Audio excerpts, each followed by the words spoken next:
Hello student, welcome back to my channel. Channel का नाम को आपको पता लग ही गया होगा, निहाल इंग्लिश क्लासेस। चैनल को जल्दी से सब्सक्राइब करें, वीडियो को लाइक शेयर करना ना भूलें। वीडियो को पूरा देखना जिससे कि आपका कंटेंट है पूरी तरह से क्लियर हो जाए। आज का हमारा टॉपिक के जो ऑथर है वो क्रिस्टोफर सिल्वेस्टर है। उसमें वो दो तरह के इसमें इंटरव्यू की बात करता है, जिसमें फर्स्ट में वो इंटरव्यू कैसे स्टार्ट हुआ उसके बारे में बात करता है। दूसरे में एक अम्बेर्टो इको का इंटरव्यू लेके बताता है। जो ये द इंटरव्यू है, ये एक्सट्रैक्ट लिया गया है द पेंगुइन ओवर बुक। ये सिल्वेस्टर की बुक का नाम है, उससे ये एक्सट्रैक्ट लिया हुआ है। पेंगुइन ऑफ बुक है। उसमें एक दूसरी चीज ये बताता है कि इसमें इंटरव्यू कहाँ से स्टार्ट होते हैं, कैसे स्टार्ट होते हैं। तो स्टार्ट करते हैं द इंटरव्यू। इंटरव्यू का इतिहास ऐसे बताया जाता है कि सबसे पहले कॉमन पहले इस इंटरव्यू के लिए हुआ करते थे वो है जर्नलिज्म, पत्रकारिता। न्यूज़पेपर्स के माध्यम मीडिया के माध्यम में ये इंटरव्यू स्टार्ट हुए। आज से लगभग 130 साल पहले इंटरव्यू की स्टार्ट कॉमन प्लेस पे हो गई थी। ज्यादातर जो इंटरव्यू होते थे वो सेलिब्रिटीज के हुआ करते थे। सेलिब्रिटी के बारे में बताया जाता था कि कुछ सेलिब्रिटीज होती है जो इंटरव्यू को नापसंद करती थी या उनकी पर्सनल लाइफ में वो इंटरफेयर मानती थी कि इंटरव्यू है जो उसकी पर्सनल लाइफ को डिस्टर्ब करता है। कुछ लोग इंटरव्यू के सपोर्ट में भी बात करते हैं कि इंटरव्यू से जो सच होता है वो सामने आता है। वो इंटरव्यू किसी भी तौर पर हो सकता है, न्यूज़पेपर के थ्रू हो सकता है, मीडिया या टीवी टेलीविजन के माध्यम से हो सकता है। तो इसमें जो फर्स्ट स्टोरी है उसमें बताता है इंटरव्यू के बारे में, फंक्शंस क्या होते हैं, इंटरव्यू कैसे होते हैं, उनकी मेथड्स क्या होते हैं, उनकी मेरिट्स और डिमेरिट्स क्या होती है। तो इसमें पॉइंट है, एक इसमें एग्जांपल देता है, जैसे रूडयार्ड किपलिंग के बारे में बात करता है। इसमें रूडयार्ड किपलिंग की वाइफ के बारे में बात करता है। उसकी वाइफ बॉस्टन में रुकने गई थी 2 दिन के लिए। तो क्या हुआ कि उसके दो जो पत्रकार थे या जो रिपोर्टर थे उसका पीछा करते आए वहां पर, और उसकी जो लाइफ है उसको डिस्टर्ब किया, उसकी पर्सनल लाइफ को। तो मानती है कि इंटरव्यू है एक क्राइम की तरह होता है। उनकी पर्सनल लाइफ में जिस तरह उनकी लाइफ को डिस्टर्ब किया गया, तो जो किसी क्राइम के लिए जो पनिशमेंट दिया जाता है वो भी किसी ये रिपोर्टर को जो इंटरव्यू लेते हैं इनको दिया जाना चाहिए, क्योंकि ये किसी व्यक्ति की इच्छा के खिलाफ इंटरव्यू नहीं लेने चाहिए, उनकी पर्सनल लाइफ डिस्टर्ब होती है। ऐसे वीएस न्यायपाल है, वो भी इंटरव्यू को नेगेटिव मानते हैं। तो इसमें फर्स्ट जो स्टोरी है उसमें इंटरव्यू के बारे में डिमेरिट्स, मेरिट्स और पर्सनल लाइफ को कैसे इंटरफेयर करते हैं, स्पेशली सेलिब्रिटीज की लाइफ को। सेकंड स्टोरी में जो सिल्वेस्टर बताता है कि एक प्रोफेसर है बोलोग्ना यूनिवर्सिटी जो इटली में है, उसमें उसका नाम है अम्ब्रेटो इको। अम्ब्रेटो इको का जो इंटरव्यू लेता है द हिंदू न्यूज़पेपर है, उसका रिपोर्टर है जिसका नाम है मुकुंद। वो उससे बात करता है कि आपकी लाइफ में मतलब क्या क्या चीजें हुई, या इंटरव्यू या नोवेल कब लिखने का स्टार्ट होता है, या कैसे आपके प्रोफेसर हैं। तो जैसे आपको उसमें बताया गया है कि आप एज ए नोवेलिस्ट जाने जाते हैं, न कि एज ए स्कॉलर्स।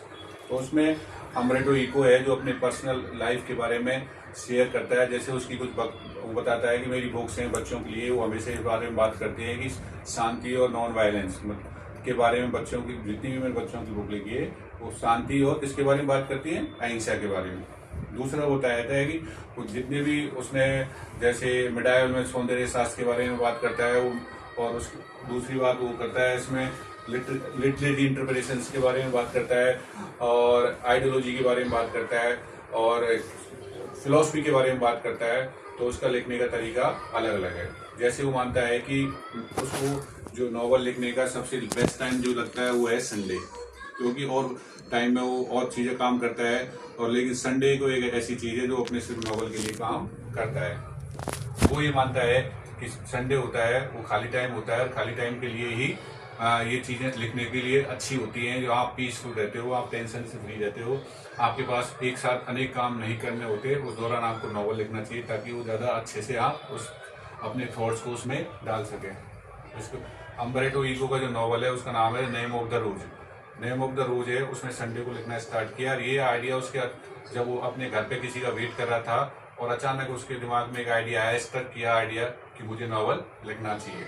तो वो कहता है कि इस तरह उसने नॉवल में उसकी कभी रुचि नहीं थी, या राइटर में या राइटिंग में उसकी रुचि नहीं थी, लेकिन जब वो संडे को किसी का घर पे वेट कर रहा था तभी उसको दिमाग में क्या है कि जब तक वो व्यक्ति आएगा तब तक मैं कुछ लिखना स्टार्ट करता हूँ। तो उस दौरान उसने लिखना स्टार्ट किया। तो उसने एक नॉवल लिखा जिसका नाम था नेम ऑफ द रोज। वो बहुत ही ज़्यादा फेमस हुआ और उसकी लगभग 10 लाख प्रतियां या कॉपियां मार्केट में बिकी। तो वो कहता है कि किसी भी चीज़ को लिखने के लिए एक पर्टिकुलर टाइम या उसकी एक ऐसी अपॉर्चुनिटी होती है कि उसी टाइम पे वो लिखा गया। जैसे वो इसी की सक्सेस के बारे में जब उससे मुकुंद पूछता है कि आपका नेम ऑफ द रोज इतना सक्सेस क्यों कैसे टाइम पे लिखा आपने या क्यों हुआ, उस तब वो जवाब देता है कि इसी निश्चित अगर ये कुछ टाइम पहले लिखा जाता या कुछ टाइम बाद में लिखा जाता तो हो सकता है कि ये नॉवल जितना फेमस हुआ है उतना फेमस नहीं हुआ। तो हर एक चीज का एक सफलता का निश्चित टाइम होता है, और इस रहस्य को वो भी अभी तक नहीं समझ पाया है कि उसका नॉवल किस तरह फेमस हो गया, जबकि उसमें तो सिर्फ मिडाइवल हिस्ट्री या कुछ हिस्ट्री के कुछ पॉइंट्स को उसने लिखा था। उसमें दूसरी बात ये मानता है कि जैसे हर एक इंसान की लाइफ में एक एम्प्टी स्पेस होता है, खाली समय होता है जिसमें वो इंसान कुछ नहीं कर रहा होता है। तो उसे जैसे एटम्स की बात करता है कि परमाणु अणु होते हैं, वो भी उनका भी एक खाली स्थान होता है, उनकी कोई डायरेक्शन नहीं होती। वैसे ही एक व्यक्ति का एक समय ऐसा आता है जो खाली रहता है एम्प्टी स्पेस में, तो उस एम्प्टी स्पेस में उसको इस तरह की राइटिंग्स का, इस तरह अपनी नॉलेज का डेवलपमेंट करना चाहिए, राइटिंग स्किल्स बढ़ानी चाहिए, ताकि वो अपने आइडिया को, थॉट्स को शांति से पूरा लिख सके।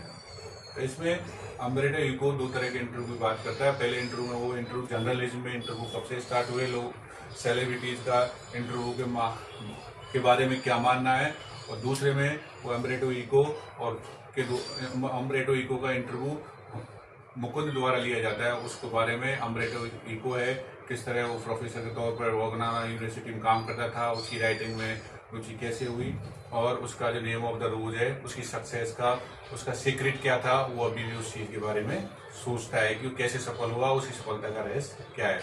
तो आपने देखा होगा कि इंटरव्यू और इंटरव्यू के संबंधित जो बातें थी वो इस कंटेंट में थी।